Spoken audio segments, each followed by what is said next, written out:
Anong ginagawa mo rito? Wala. Ina-examine ng sukal ng iyong angkan. At naghihintay sa'yo. Walang pag-asa to. Kailangan dito. Sunugin. Maliwanag na wala ka ng sakit. Bukod dun, mas malinaw ang aking pag-iisip. Hindi na ako magpapaligoy-ligoy pa.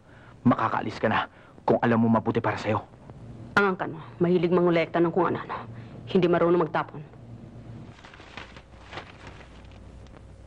Sigurado ka bang hindi ka utok sa buho? Gusto mo talaga makatikim, ano? Isang ang putok dyan.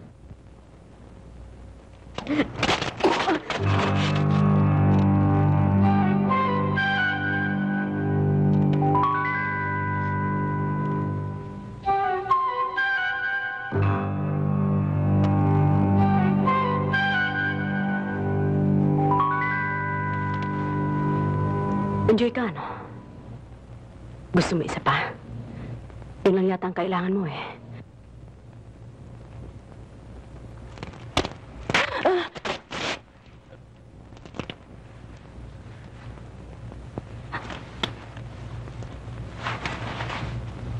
Hindi ka tao. Bulati ka. Hinati na kita sa gitna, kakawag-kawag ka pa. Bakit? May sakit ang Diyos nung ipanganak ako. Huwag mong gamitin sangkalan ng Diyos. Wala tayong Diyos. Wala tayong pag-asa. Anong alam mo doon? Alam mo ba kung paano magutom? Ikaw na ipinanganak na kung wala mang Diyos, ay mayroon namang isang prosesyon ng yaya. Ikaw ang mukha mo. Parating isang tambak. Para kang parating sawi. Pero sa iyong gunig-guni lamang.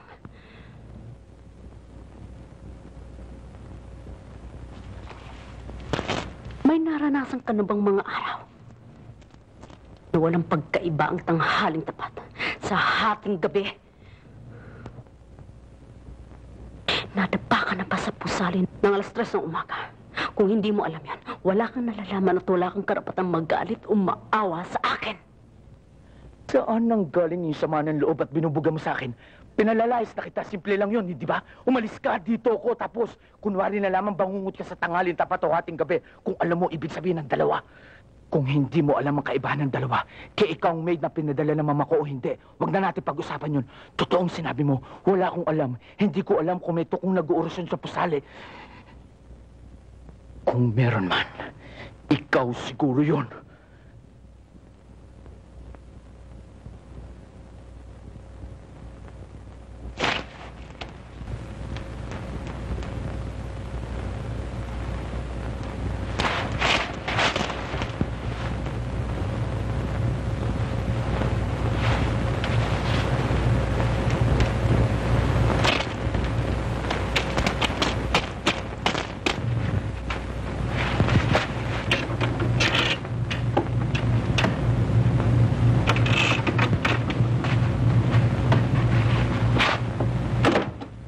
Ako kaya ang umalis, hindi ikaw.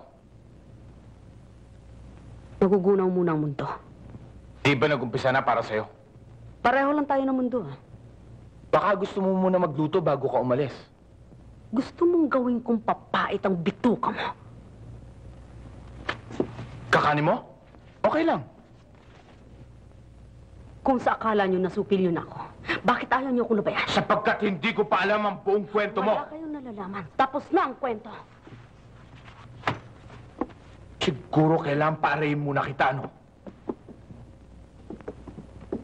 Kumakit ang ulo mo, gusto mo na masahe? Mas simple siguro ang aspirin. At pagkatapos ay maghurumentado ka na. Wala na akong lakas para makipagtunggali. Nakatagpo ka rin ng katapat mo, hindi ba? Mas matangkad ka sa akin, hindi ba? Eh, kung sabihin ko sa iyong kinalulungkot ko ang mga nangyari at magkahiwalay tayong magkaibigan.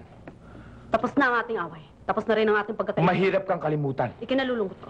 Hindi ako maaari makiramis yung problema. Diyan ka nagkakamali. Pwede kang idamay. Huwag na. Para na rin sa iyong sariling kapakanan. Bigla-bigla naman yata nagkaroon ka ng simpatiya sa akin. Baka lang makalusot. Sorry, hindi na pwede. Magtatapat na ho ako sa inyo. Hindi akong katulong ninyo, ni hindi ko kilala mga magulang niyo. Alam ko. Nagsisinungaling lang ako. Ang ibig mo sabihin, nagsasabi ka ng totoo? Paniwalaan niyo ako. Pagbigyan mo muna ako. Makinig ka muna. Siguro naman handa ka na maniwala sa akin ngayon, ano? Nung hapong abutan mo akong nakatunganga sa labas. Hindi ko alam kung anong aking gagawin. Naranasan mo na ba ang matinding pag-iisa? Yung parang lahat ng tao nakikita mo ay estatwa at ikaw lamang ang may buhay dahil sa ikaw lamang ang umiiyak. Kalalabas ko lang ng kumbento noon. Tama ka sa mga basaring mo.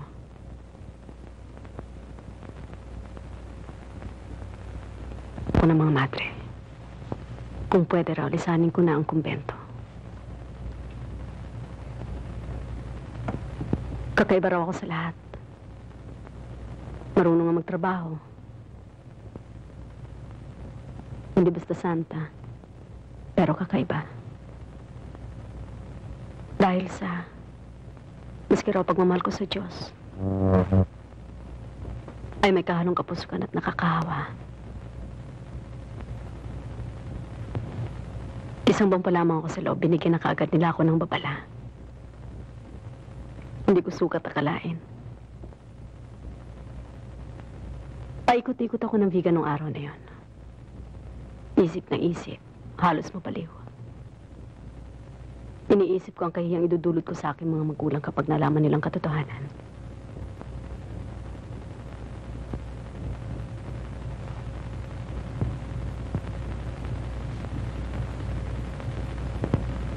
Hoy, huwag mo kong tulugan. Hindi ba gusto mo marinig ang buong kwento ko?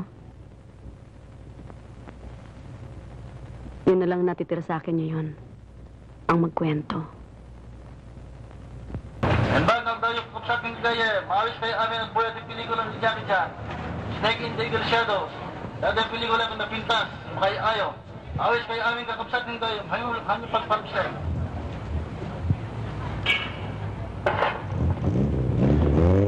Nung isang araw ko pa hinahanap ang susi dyan eh. Ano kaya nasa loob? Basura rin siguro. Eh, bakit nakakandado? Mahalaga siguro. Basura man o kayamanan. Interesado pa tayo malaman ngayon. Bakit hindi? Ako ba tinigilan mo? Tinulugan nga kita eh. Pinanaginipan pa. Kaya mo bang mag-isa rito? Bakit may tinatanong? Iniisip ko, uwi ako sa Maynila ng 2 araw. I-check ko yung maid na sabi ng mama na daratnan ko rito. Kung hindi ko yon. Siguro may nangyari sa kanya. Kung may nangyari, asahan mo, hindi magtatagal darating dito sa mama. Ayaw mo magkakilala kami? Hindi mo yata alam ang sinasabi mo. Bakit hindi mo siya dalhin? Pwede kasi pwede. Pero meron ba tayo na pagkasunduan? Ano pang dapat natin pagtalunan? Wala. Ngayon, sa makalawa. Pagbalik ko, sino ang makakapagsabi? Bakit hindi na lang natin isara itong bahay nito? Bakit kailangan pa kita hintayin? Mas malinaw ang isip ko ngayon. Sapagkat gusto pa kita makasama na matagal-tagal pa eh. May duda ka pa ba sa akin? Wala. Sa sarili ko ako may duda ngayon eh.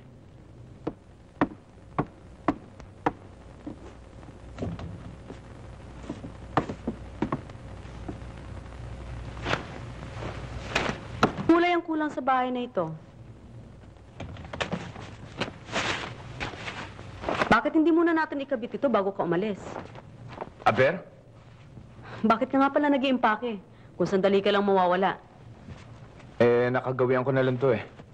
Halika, ikabit muna natin ito. Nasaan ba yung hagdang gamit-gamit natin sa sala? Di ba binaba natin yun? Kunin mo nga. Pwera na lang kung gusto mong balikat mong tuntungan ko. Eh, kahit sa ulo pa eh. Ipanhik mo muna yung hagdan. Okay?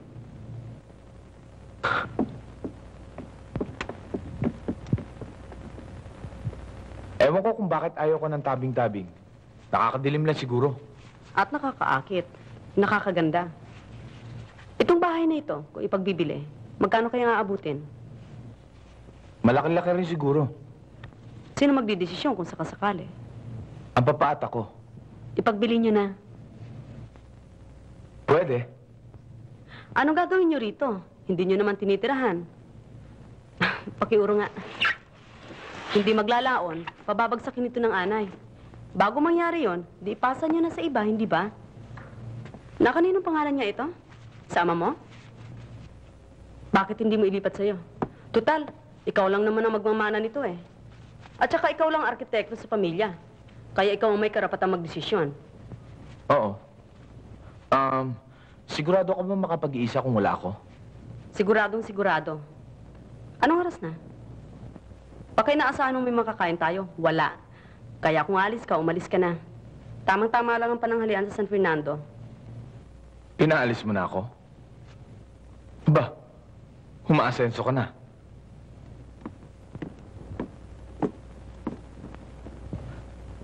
Kakailanganin mo ng bagong kandila.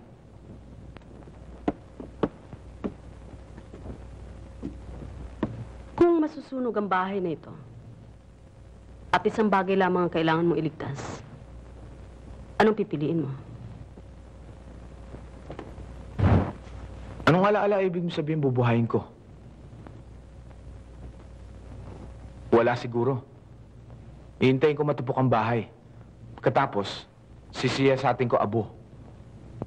Pilit kong aalalahanin kung ano ang nakatayo kung saan. Eh ako, saang sulok ng bahay mo maaalalang nakatayo?